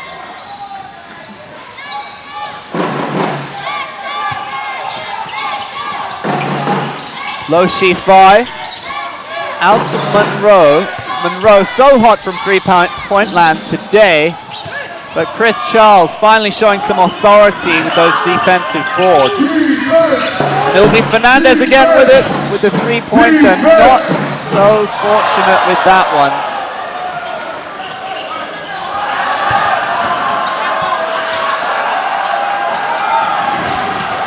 So back to what we were saying, Anthony. I've noticed with all the YouTube followers as well, we get supporters from both teams giving it to each other in the comments section. But if you want to get in touch with Anthony, being the CEO and all, don't forget you can get on Twitter at ABL News, or get onto the Facebook page. If you have any questions for the man, then he'll be happy to answer them. I suggest you take advantage of his presence with us right here in the commentary booth. I appreciate the opportunity to come in and share a little bit about the ABL and what we're trying to do. As we see here, I think actually the Slammers asserting themselves a little bit. They cut it down to around a 16-point lead here. Charles looks like it won't go to the line, but it looks like it'll be a possession underneath. But I get a sense, and it might be just a brief sense. You see here Charles getting the ball right on the block and attempting to go inside. But I get a sense here that the Dragons have a little bit of a let-up happening. And it's just a difference in the way they were asserting themselves earlier compared to the way they're asserting themselves now. And if the Slammers can take advantage, we could see a change around in this game. There's still plenty of time left. 15 minutes left in the game overall and 5 minutes left in this quarter. Yeah, they must avoid complacency. That was a very disappointing feature a couple of games back we saw from them. Against the Indonesia Warriors, I think they opened up a healthy lead and then completely fell asleep and let it slip. And the Chang Thailand Slammers are a team that when they get a bit of momentum, they can definitely capitalize. Well, they finish in transition really well. Christian Charles, obviously he's long and everyone talks about how tall and athletic he is, but probably his best trait is his ability to run the floor. He runs the floor amazingly well. And so, that's a guy who can get out in the lane. He puts pressure on defenses, and that puts defenses in a position where they've got to collapse on him, and it potentially opens up Slammers shooters. So, if they can get a couple scores right around the middle of the lane, they could get some outside jumpers to fall. All of a sudden, it becomes, a 16-point lead becomes a 9-point lead really quickly, and teams start to get nervous, and all of a sudden that 9-point lead is a 5-point lead, and we're 4 minutes to go. We're talking about a different game than what we experienced in that first half. And Anthony, what makes him such a great threat is for a guy at 7'1", he's actually a pretty decent free throw shooter. I mean, in the last game, he hit 70%, 7 out of 10, and his overall shooting percentage is at 62, which is not bad for a guy at 7'1". So that just makes the Dragons know that they cannot foul him too much, the shooting fouls, because they will be punished. So they got to keep the discipline, hands up in his face, so if he gets the shot up, there's no shooting foul too. Yeah, it's not just obviously the foul situation. With him being able to shoot free throws is a big impactor for them. But in addition, the fact that he's a kind of player who can foul out his opponents. He's a guy who all of a sudden, Gavin Edwards has 3 fouls really quickly, and now you've got no one inside who can really guard him. As you see a three-pointer come down, this could start to happen here for the Chang Thailand Slammers. So Anthony, for those of the viewers who don't know, tell us a little bit more about the ruling and how many imports you can have in the process of selecting your imports, because we saw Fernandez draining that 3 there. First, let's go to Lenore and see what she has to say on the sideline. Okay, just now I spoke with Coach Brian and also his assistant, echoing exactly what he said just now. He would rather have a bad shot than a turnover. They are really mad that they got 20 points given to the Dragons. Now here's a foul report. KL Dragons, they got 9 people with personal fouls, and they need to watch out for Edwards with 4 fouls and Tatua with 3. Whereas the Chang Thailand Slammers have 5 people with fouls, and Chris Charles has the most with 3. Back to you guys. Well, that could be significant, Anthony. You said it earlier on. That's up to Chris Charles, right? He's so good at drawing that foul. And Edwards, if they were to lose him, if he were to foul out, that could be significant. Yeah, absolutely. And you're trying a little bit of cold spell here for the Dragons. See if Patrick can knock one down, and he can't. And we see, the Slammers just throwing the ball over the top. Christian Charles longer. He's able to just gather it and finish. And all of a sudden, we're right around an 11-point game. Just like that, very quiet, but they've asserted themselves. This is where Monroe can so often provide inspiration, but that was well wide of the mark.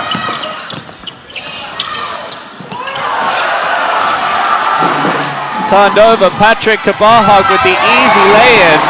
The crowd enjoyed that, but that's what they need, just to take it easy and not get carried away, the Dragons. Yeah, that was a great interception by Monroe. I mean, he not just an offensive player, but such a good defensive player too. In his debut, he got 8 steals as well. So he's a big threat, and the Slammers can't give up points like that, because if they want to get back in the game, they can't give away silly turnovers or interceptions like the one we just saw.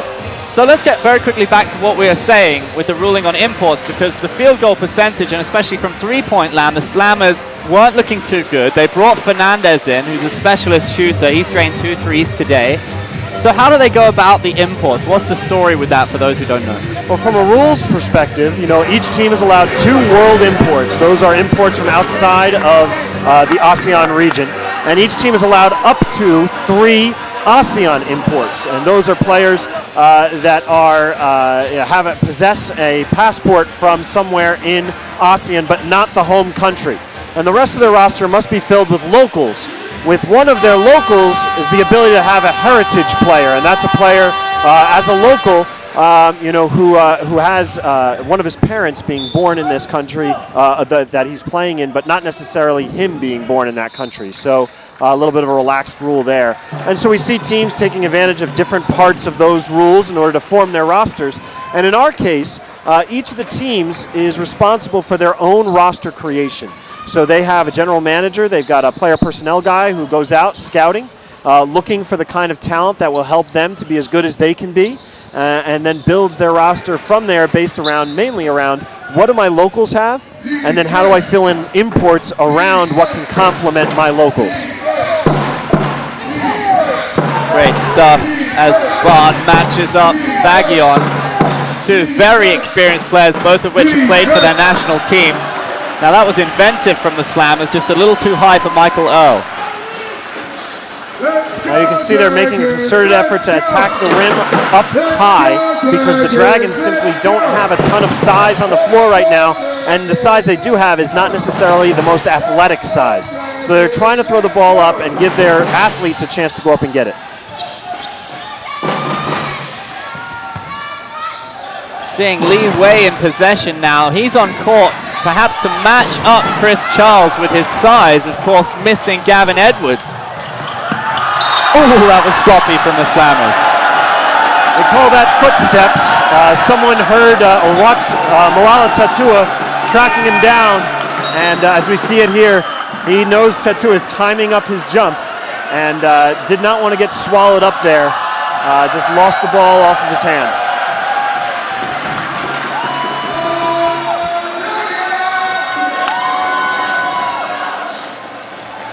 Bit of a mismatch, Tautur on Lut Laukul. Lut Laukul not the biggest guy, new to the team. Meanwhile, Kabahag puts it up, and Tautur, an advertising board, gets the wrath. Yeah, I mean, despite the difference in experience, I mean, it is good to get your local players that experience, but not only that, you don't want Edwards to foul out too early. He's such a crucial player, and if he fouls out early on in this game, then we might even see the Slammers come up real close, because right now they are closing down, and in 13 points when the quarter started with a 19-point deficit.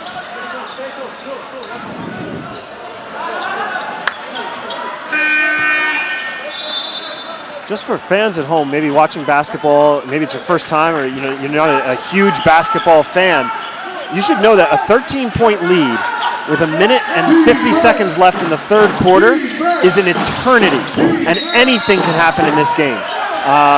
This is by no means insurmountable, and this game can turn very, very quickly into the Slammers' favor, so don't touch your dial.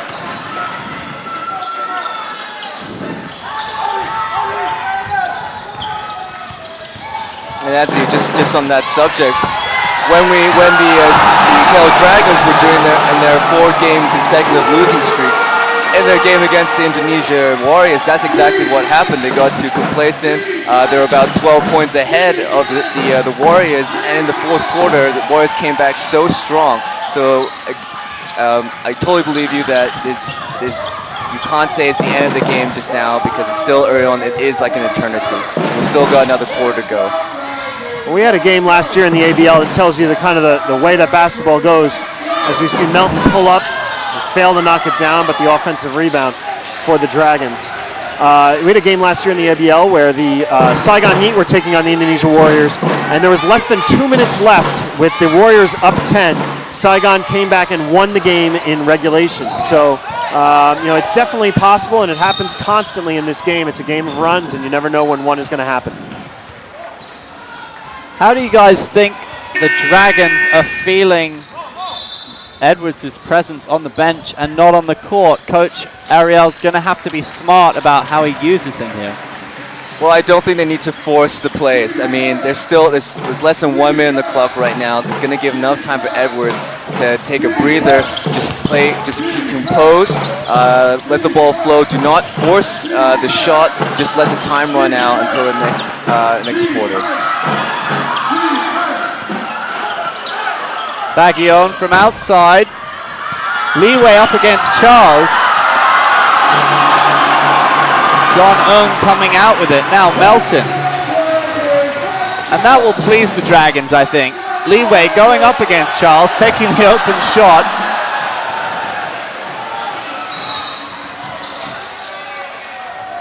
But aside from Edwards, Leeway is the man to match him up. Yeah, he's doing a good job so far. I mean, maybe not the right shot of choice just there, but as a center right now, he's going up strong against Charles, and he's not letting Charles take advantage that Edwards isn't on the court right now. But in terms of they don't really need to focus so much on getting the points in right now, but defensively they've been doing so well with Edwards off the court.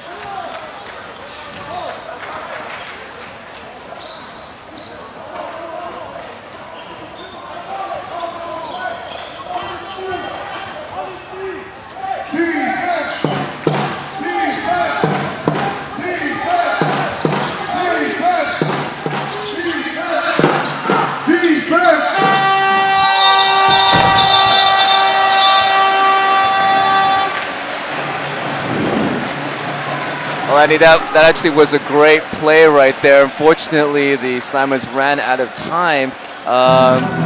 Only a couple more seconds, that would have put another 2 points on the board, but it should have been more aware of the time right there, because that would have been crucial for the 2 points to come in and close the deficit.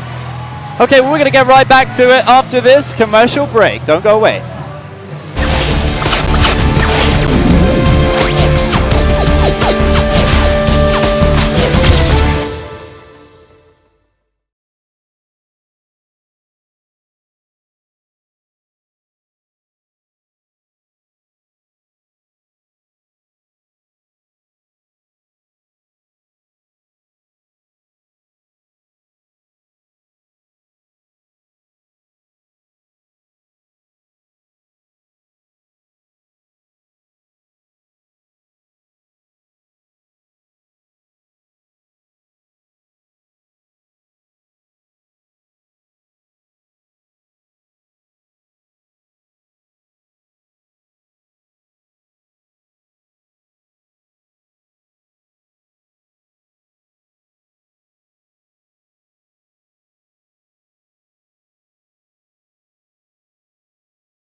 Welcome back, ladies and gentlemen, live from MABA Stadium. The score is 60-47 for the Westports Malaysia Dragons against the visiting Chang Thailand Slammers. Of course, in Bangkok, the Dragons took victory, while in the reverse fixture, the Slammers came to MABA, came to the Dragons' house and took home the W. So a lot of context, a lot of backstory behind this game. I'm with my co-commentator Daniel Smurthwaite and of course the CEO of the ABL, Anthony Macri.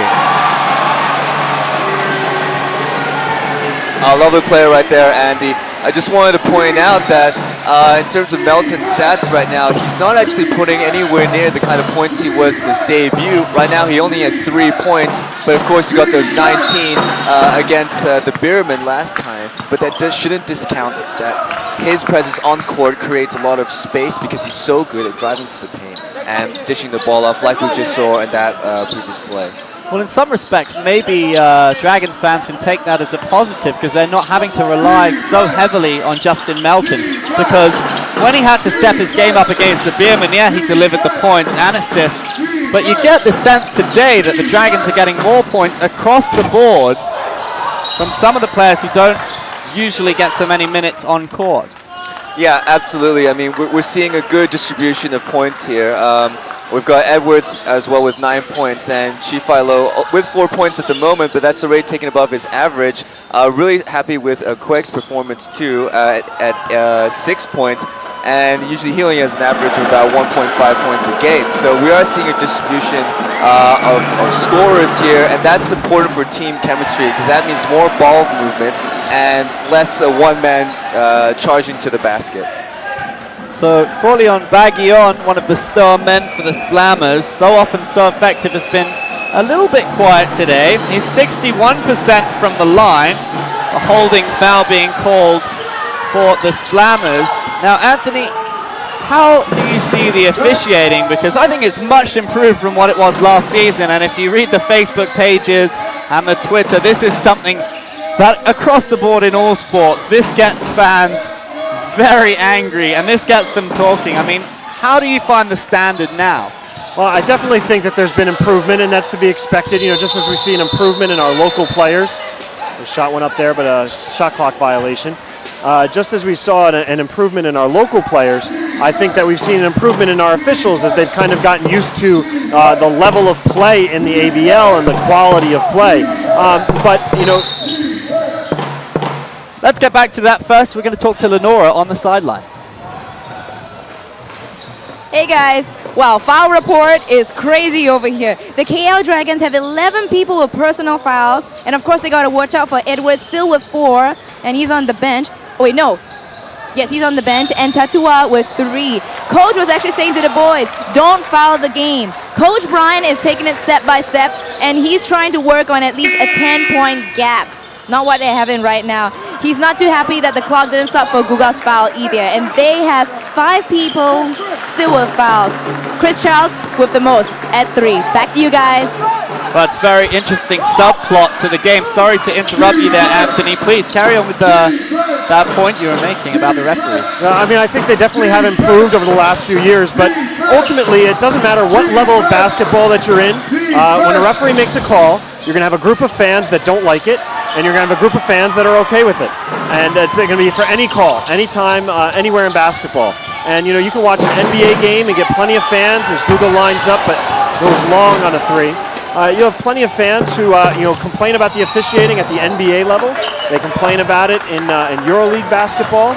You know, it's just, it's one of the facts of life. It's a very difficult thing to do.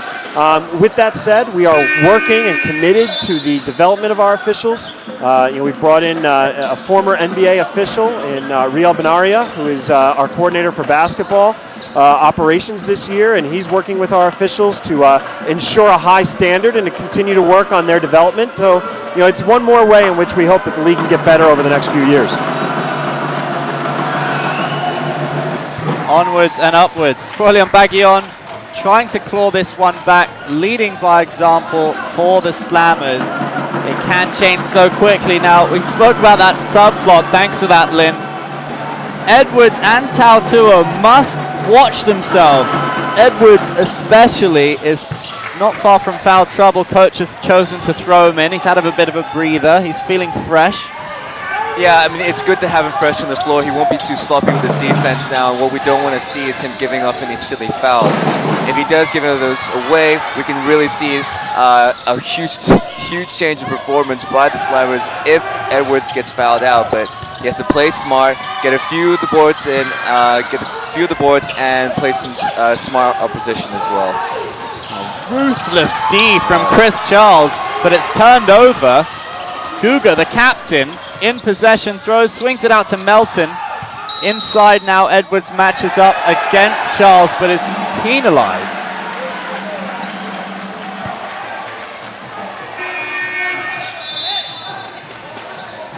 Play here has gotten a little bit raggy. You've seen a little bit more physical play from both teams. The Slammers obviously trying to claw their way back in, and the Dragons, I think, trying to recapture some of the aggressive, assertiveness that they had early in the game. It's just not quite coming at the same level that it was earlier.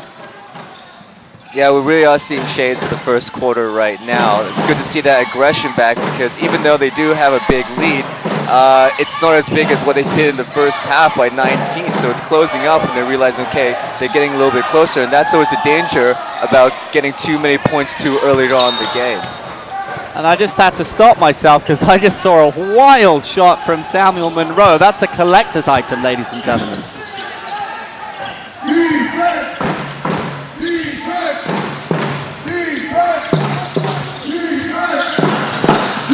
Monroe continuing though from his previous game with a whopping 23 points. He's becoming Mr. Reliable.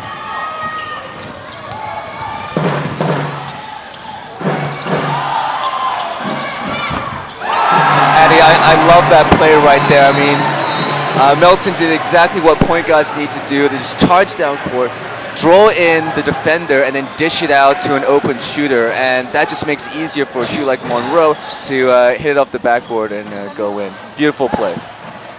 Despite what you might argue are having two star players in Justin Melton and Samuel Monroe, I'm seeing a far more balanced Dragons team out today. And it's also nice seeing, looking at the team up of Melton and Guga, because both these guys are very good distributors, and because they're both natural point guards, seeing them team up together will be an experiment to see how they go later on in the league. But I like how the Coach RL is trying to fuse them together, see if it works, and if it does, then we can have a really strong starting five consistently. Chris Charles very slowly, inch by inch, starting to have his way. He's now in double figures. Yeah, he's on 10 rebounds at the moment. At the beginning of the half, he was only on 3, so he is starting to shine up a little bit. I think he sensed the urgency that he needs to step up, because he is a talisman for the Slammers along with Baguan. So if he starts performing, hopefully for the Slammers and their fans, that they can pick it up too. Moala Tautua goes to the line. Easy does it. 65-51. Dragons starting to regain control of this game.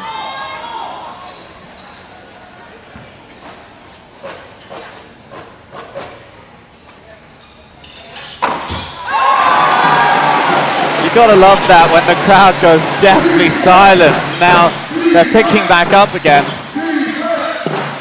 Week by week, we're getting armies of fans in here. Last week, we had so many Filipino visitors for the San Miguel Beermen.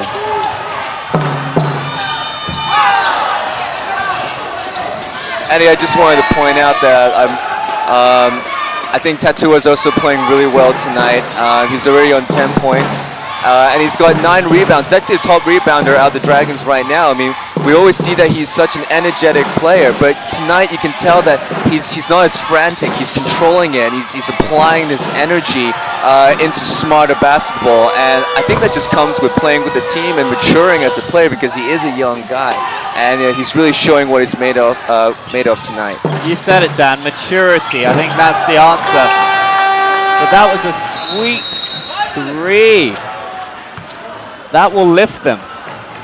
We're going to be right back here on Fox Sports. Don't go away. We're going to commercial break.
Welcome back to MABA Stadium. The score is 66-54 to the Westports Malaysia Dragons against the Chang Thailand Slammers. You are, of course, here with CEO of the ABL, Anthony Macri, and my co-commentator, Daniel Smurthwaite.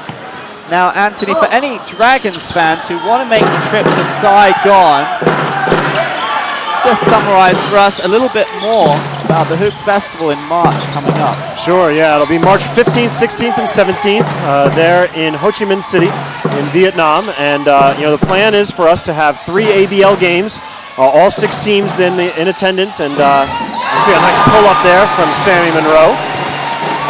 All 6 teams in attendance and 3 games on Friday. 3 games also on Sunday, different matchups. There'll be random matchups. The matchups were determined before the season by random selection, and we'll get those matchups out to you actually this week. But following that, also with it rather, on Saturday, we're going to do a little bit of a fan fest, and the fan fest will be a celebration of basketball, music, entertainment, food, all those different things. So on Saturday afternoon, there'll be a clinic there on site, and then as you see, Gavin Edwards knocked the ball out of bounds on an attempted pass to Charles on the break. The Fan Fest will include a clinic in the afternoon, and then in the evening, we'll come together, we'll have a full court, but we'll split it in half. And half the court will be a stage for some of the top musical acts in Vietnam that'll appear. And the other half will be our competition zone, where we'll have a slam dunk contest, a 3-point shootout, and a celebrity 3-on-3 game. So we're looking forward to all of that coming up on March 15, 16, and 17. Awesome. I think there's a few individuals on court today who would fancy their chances in a couple of those competitions. I'd personally like to see a grudge match. I was speaking to one of the Slammers players earlier, and he was a little sad that this is going to be his last time in KL this season. Well, you never know. There's also the playoffs coming up. We've got 4 teams will make our playoffs, and I've said this before, I'll say it again. I think we come the last 3 weeks of the season, I think all 6 teams will still have a shot at making the playoffs. And when you've got that kind of parity, it can only mean great things for our fans.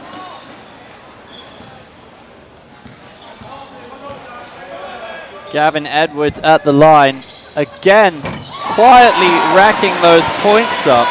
He's 46% from the line, but he averages 14.14 points per game. He creeps up on you, Dan. Yeah, absolutely. But what I want to point out right now is that if you look at the matchup, Edwards is now on Earl, and they've given the responsibility to Tatua to match up against Charles. And I mean, that could mean 2 things. One, that could mean Edwards is tired, or, oh my goodness, what an alley-oop there. Excuse me for mid-sentence. Woo! Play of the day right there. I have to say, there's a little bit of time to go left in the game. But wow, the give and go, the alley-oop, sensational, some levitation on the jam. Outstanding play, and you just see more of that come up in this league, and that's why the fans love to see these kind of plays, and that was an exceptional alley-oop right there.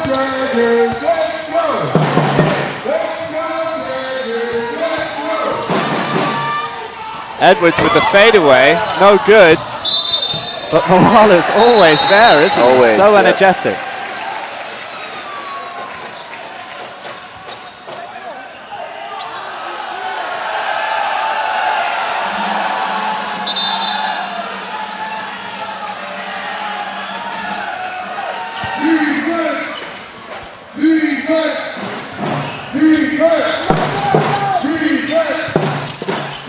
Michael Earl matched up by Gavin Edwards. It's kept in by Justin Melton as the Dragons look to break. Samuel Monroe in the lane with the easy 2, and the crowd likes it.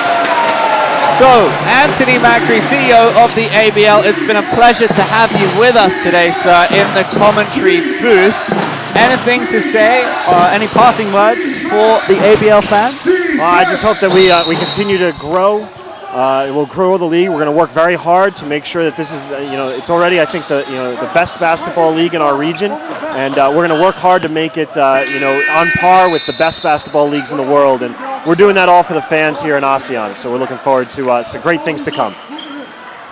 Awesome.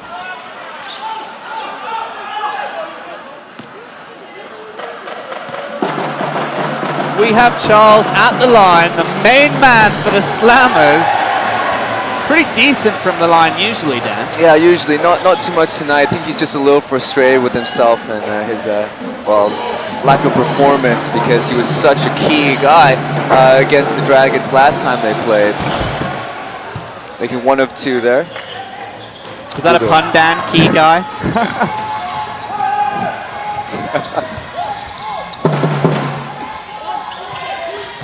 It looked like they've got Edwards back on Charles.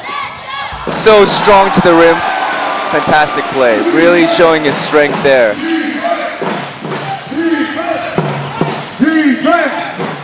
Defense! Andy, just the three-point shooting is not going for the Slammers tonight. They're 4 of 14, whereas the 4 of 14 is just not good enough for them to get back into the game. And usually they're pretty decent at three-point shooting. They're going to have to look for something else to do, because that is not their escape route to getting back into the game.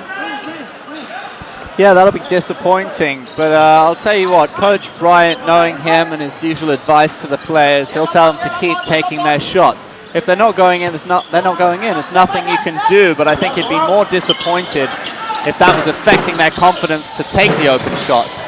But I'll tell you what, Michael Earl with the 3, and that could set them off on a run. I mean, there is still some time to go. 16-point lead for the Dragons. But they just need to get on a run, and Michael Earl has quietly had a decent game today, scoring fairly well for the Slammers. Yeah, but I'm a little bit worried now, because as the Slammers they're not putting up the full court press. We're coming to the end of the game, and it's like they're taking it easy, as if they've accepted defeat. And 16 points is quite a large deficit. I mean, they're not. I don't know if they're going to get back in the game now, but if they need to still show that their heart is still in it.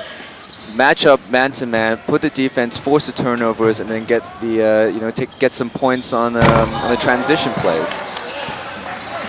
So many players on the court in foul trouble right now. Edwards, Tautua, I believe Charles for the Slammers. But you might think that the Slammers would look to capitalize on that a little more. Both Edwards and Tautua still on the floor.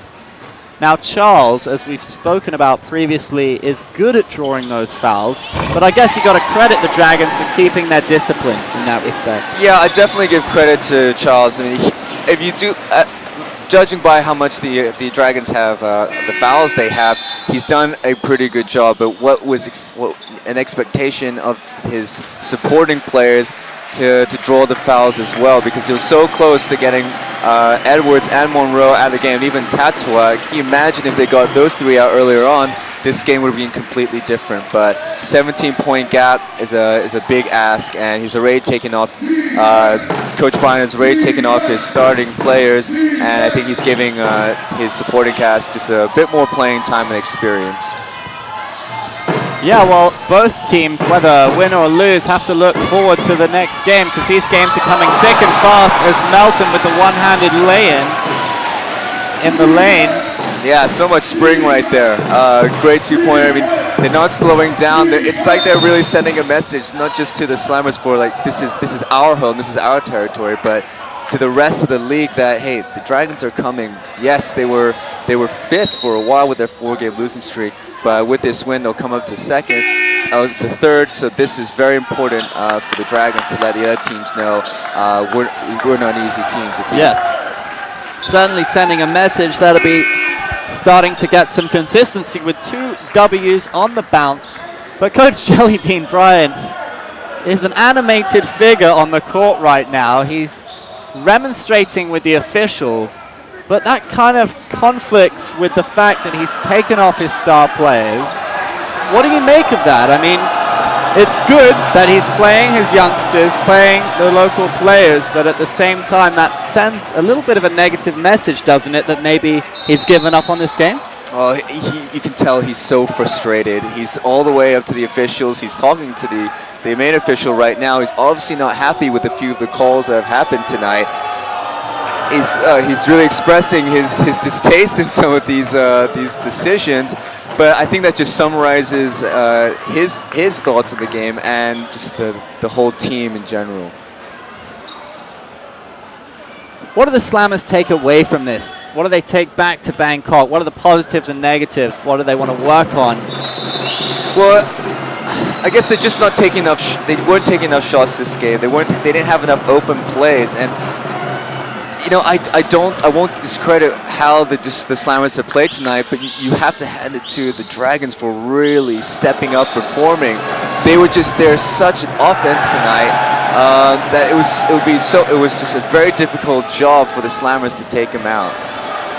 At the line, Kitty Monwana keeping a nice, relaxed head to nail the free throws, but his nickname is actually Johnny 5 because he is solid on his D, sometimes a little too solid.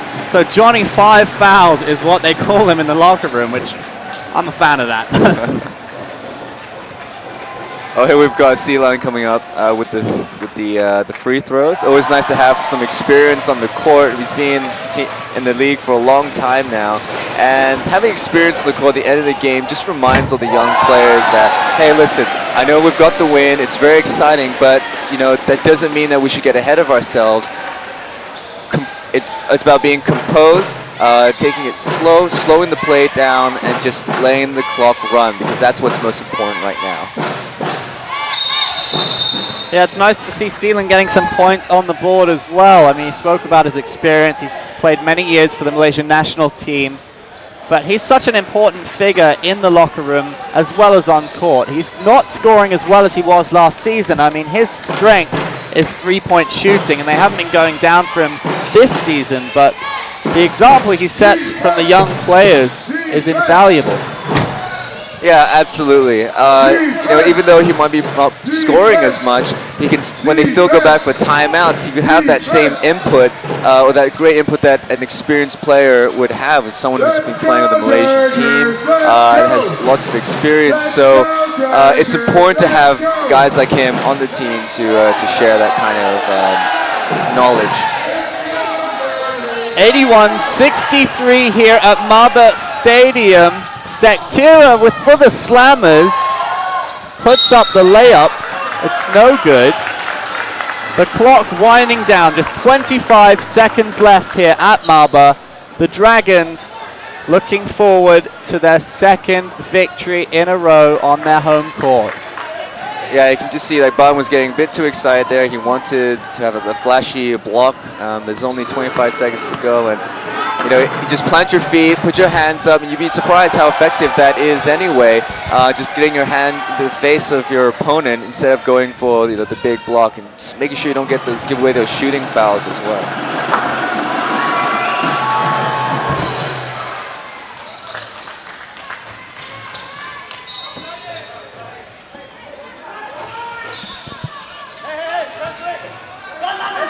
Second chance points for the Dragons up until that third quarter, just 2 for the Slammers.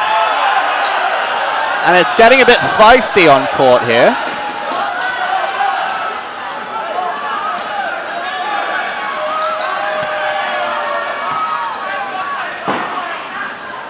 Frustrations starting to boil over just a little bit.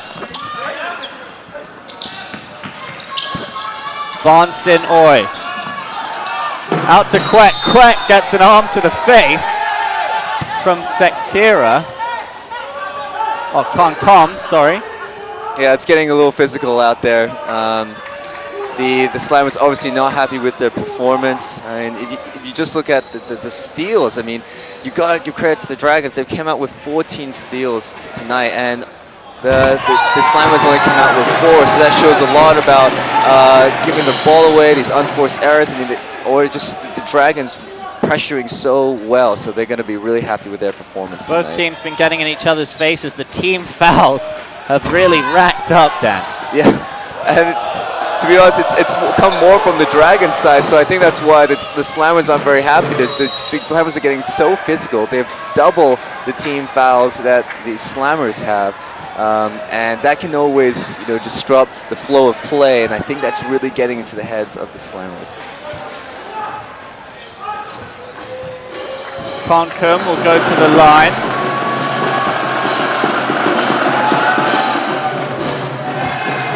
Sinks it. 82-65, 11.4 seconds left on the clock.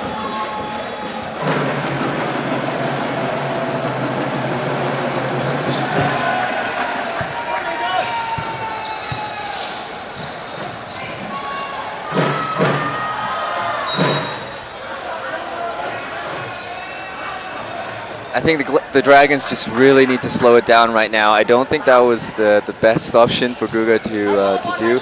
Just get the ball out, hold it. No need to throw those expressway passes that go all the way to the other side of the court, because now they've already given it back to the Slammers.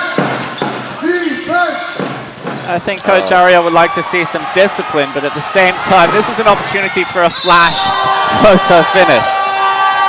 But that wraps it up, 82-66 for the Westports Malaysia Dragons, and the crowd are on their feet, loving it, Dan. Sweet, sweet victory.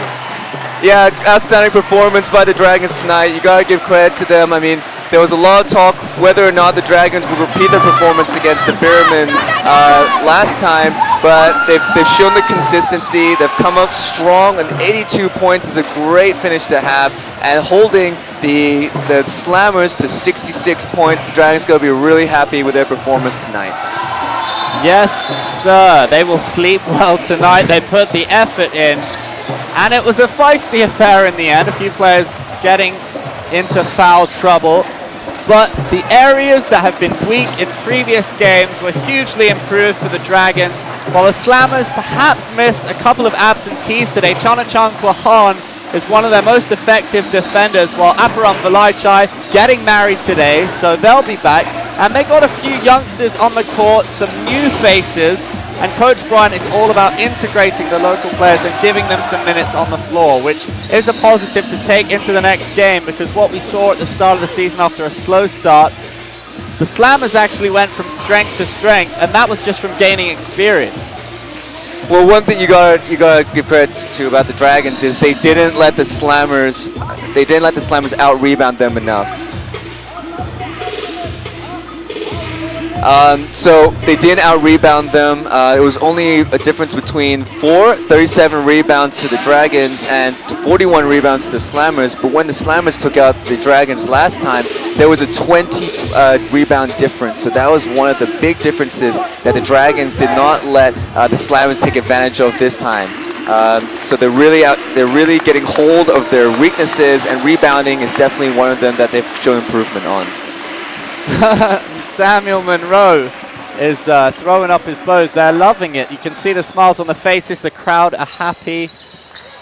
And generally, the vibe in the team seems to be very, very positive. Much changed from a few weeks ago. What a difference a victory makes.